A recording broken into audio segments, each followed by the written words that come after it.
Yes, now in the last class, we were doing the introduction of the Islamiyat syllabus, right?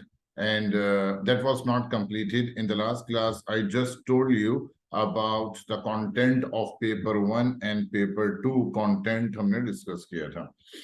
And a few things were left from that introduction of Islamiyat 2058, which I will complete today, and then I will also start the syllabus from biography of the Holy Prophet. हम start करते हैं. तो देखें, I told you that in both the papers, paper 1 and paper 2, there are 14-mark questions and you have to attempt 3 of them. Question number 1, as I told you in the last class, that in every question, in every paper, paper 1 and paper 2, question number 1 is of 8 marks, but then question number 2, 3, 4 and 5 are of 14 marks. 2 compulsory hota hai, but question number 3, 4 and 5 mein se we have to attempt any 2. So these 14-mark questions always have 2 parts in it. Part A is of 10 marks and part B is of 4 marks. But what is the difference in it? Why they make 2 parts, part A and part B? Why they don't make a 14-mark question? एक ही बना देते, ऐसा क्यों नहीं है? तो इसके ऊपर हमें बात करना है. So देखें, part A in all the papers, question number 10 जो होता है, it is always a descriptive part. This is the main difference in part A and part B, that part A is always a descriptive part होता है. In part A, they check your knowledge about the major Muslim beliefs, about the main practices of Islam, about the main history of Islam. वो आपके knowledge इस part में check करते हैं.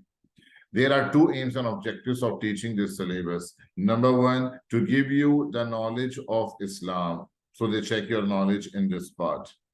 And the part B में दूसरा objective आता है, understanding based होता है, उसमें मैं बात करता हूँ, पहले मैं A पे बात कर लूँ. So part A descriptive होता है. In part A they check your knowledge. It is a knowledge based part कहते हैं हम इसको, जिसमें आपकी knowledge check की जाती है कि आपको इस्लामिक हिस्ट्री के बारे में, इस्लामिक बिलीव्स के बारे में या इस्लामिक पिलर्स प्रैक्टिसेस के बारे में कितने नॉलेज है. So you have to show your knowledge by writing the material in part A. Obviously, when you will write more, when you will show maximum knowledge, you will get more marks. So आपको काफी लिखना होता है in part A. They call it an essay length answer. वो कहते हैं कि हमें इसमें essay length answer चाहिए. अब वो essay length answer कितना होता है, यहाँ पे आप लिख सकते हैं कि that they say that we want an essay length answer. और essay length answer कितना होता है, they say that essay length answer is around 500 words का आंसर होता है. 400 to 500 words answer is expected by the examiners कि बच्चा लिखेगा तकरीबन इतना मटेरियल पार्टी के लिए. And it is a big problem for the students that they don't have knowledge, they don't memorize the data about the different topics. So जब questions आते हैं, उनके पास knowledge ही नहीं होती. They write half page, 1 side, 1.5 side, and that is not enough for part A. उन्होंने आपको 1 page या आधा page लिखने के लिए नहीं बनाया. They are expecting 400 to 500 words in this part. In most of the cases, you can easily produce 500-word answer if you have knowledge for them, right? अगर knowledge enough आपके पास है तो आपको 500 words भी कम पढ़ना चाहिए. आपको ये मतलब होना चाहिए एग्जाम में कि I have more information, but time जाहिर है कि आपके पास limited होता है. ये नहीं होना चाहिए कि टाइम बच गया, आप समझ नहीं आ रहा क्या लिखें. This means you don't have enough knowledge in your mind. आपके पास डेटा इंफॉर्मेशन नहीं है. Islamiyat is all about information knowledge based रहे. जितना ज्यादा इंफॉर्मेशन लाएंगे, बजर का अकाउंट है, बजर पे तो बुक्स लिखी ना लोगों ने, तो आपके पास जितनी ज्यादा information about the event of the battle of बदर होगी, सो उतना ही ज्यादा आप ज्यादा अच्छा स्कोर कर पाएंगे. सो ऑब्वियसली स्पेस की कोई रिस्ट्रिक्शन नहीं है. ऐसा नहीं समझें आपके डेट स्ट्रक्चर्ड पेपर होगा, 3 साइट्स गिवन होंगे तो उन्हीं 3 साइट्स में हमें आंसर कंप्लीट करना होगा. No, It is not like that. You can take extra sheets also if you have writing speed अच्छी है आपकी, or your writing font is bigger than a normal person जो एक candidate की होती है. Sometimes बच्चों का writing font ज्यादा होता है, वो नहीं complete कर रहे given space में.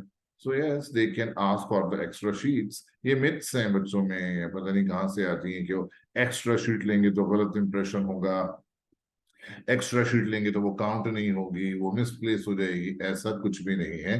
दे handle the papers with a lot of care and they will consider your extra sheet obviously, but obviously you should also mention that which part you are doing on the extra sheet. उसको mention करना चाहिए ताकि examiner को कोई confusion ना हो to understand that which answer is extended to the extra sheet. तो ये होता है. बट टाइम की तो लिमिटेशन बहरहाल है ना आपके पास, तो इसलिए एज आई टोल्ड यू कि आपको लास्ट क्लास में बताया था 20 मिनट्स हैं टू कंप्लीट पार्ट ए. उसमें आप जितना लिख सकें ये आपके ऊपर होता है, बट इतनी स्पीड तो जरूर आपकी होना चाहिए राइटिंग की कि so that you can complete 500 words in 20 minutes. ये तो रिक्वायरमेंट है हमारे पेपर की. Okay, when you are writing 500 words जो बन जाता है around 2 sides, 2.5 sides, sometimes 3 sides.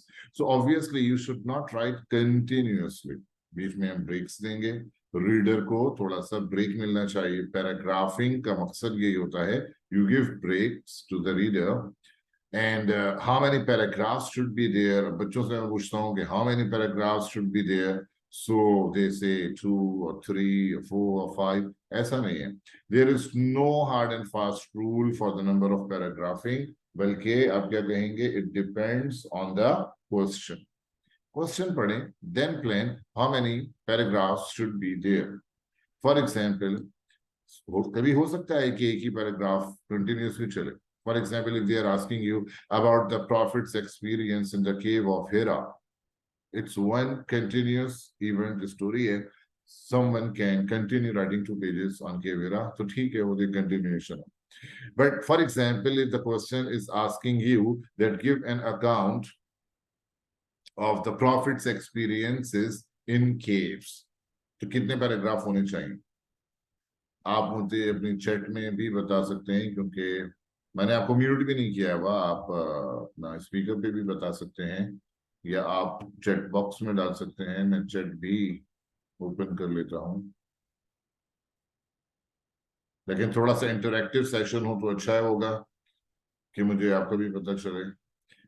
How many paragraph, how many, very good, Amra. 2 paragraphs should be there because there were 2 experiences in the life of the Holy Prophet. में 2 ही experiences हैं, और 2 experiences caves के हैं. Number 1 cave Hira and number 2 cave Sor. So it obviously बात है ना कि that you should make at least 2 paragraphs.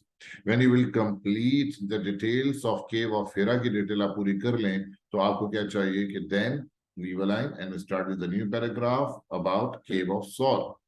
तो एग्जामिनर को एक लुक में समझ आ जाएगा कि you are very confident about it that there are 2 experiences, one is Hira and one is Saur, और आपने 2 पैराग्राफ बना के अलग अलग डिटेल्स दी हैं.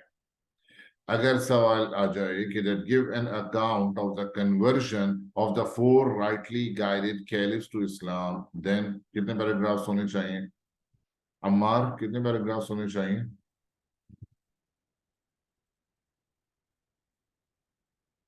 अगर क्वेश्चन है कि give an account, very good, 4 paragraphs obviously. Number 1 Abu Bakr का पैराग्राफ होगा, फिर obviously you should start with a new paragraph. आप हजरत उमर की बात शुरू करें. तो इस तरह से हम क्वेश्चन पढ़ते हैं और प्लान कर लेते हैं. 2 भी हो सकते हैं, 3 पैराग्राफ्स, 4 पैराग्राफ्स, लेकिन पैराग्राफ होना चाहिए. और पैराग्राफिंग के लिए थोड़े बहुत रूल्स तो आप अपने उसमें इंग्लिश लैंग्वेज में ऐसे राइटिंग वगैरह में सीखते ही हैं, तो वही रूल्स अप्लाई करें. ओके, पार्ट ए में उनकी एक रिक्वायरमेंट ये भी होती है कि that the points should be supported with references. Points में रेफरेंस देने चाहिए. अब कितने रेफरेंसेस होने चाहिए, आपका क्या ख्याल है? How many references should be there in part A? जी, कितने रेफरेंसेस देंगे? अब अगेन बच्चे यहाँ पे क्या शुरू कर देते हैं, 3 दे देते हैं, 4 दे देते हैं, 2 to 3, जैसे सर आप कह रही हैं 2 to 3. ऐसे नहीं है, बल्कि आपको क्या कहना होगा कि that number of references again depend on the question. देखें topically number of quotations very करते हैं. If you will be doing the questions on the Kallis के ऊपर अगर आप क्वेश्चन करेंगे तो आप देखेंगे कि उसमें quotations नहीं होंगे. It is all history. Quran does not say anything about Battle of Yarmouk. It doesn't say anything about the Battle of Yamama or Battle of Siffin and Camel. You know, history, you know. So over there, you are not in need of writing any references, but in the answers of Caliphate, personalities के नाम आते हैं, number of troops आ जाते हैं, details आती हैं, historical quotations नहीं होते हैं उसमें, almost नहीं होते. But if you have attempted the question on articles of faith का अगर आपने question attempt किया है, so obviously it will be full of references because in articles of faith we talk about unseen world की हम बात कर रहे होते हैं. तो unseen world के बारे में जो कुछ कहेंगे that will be based on Quran. We have never seen Allah, we never met any messenger, we have never seen any angel, हमने heaven और hell कभी visit नहीं किया.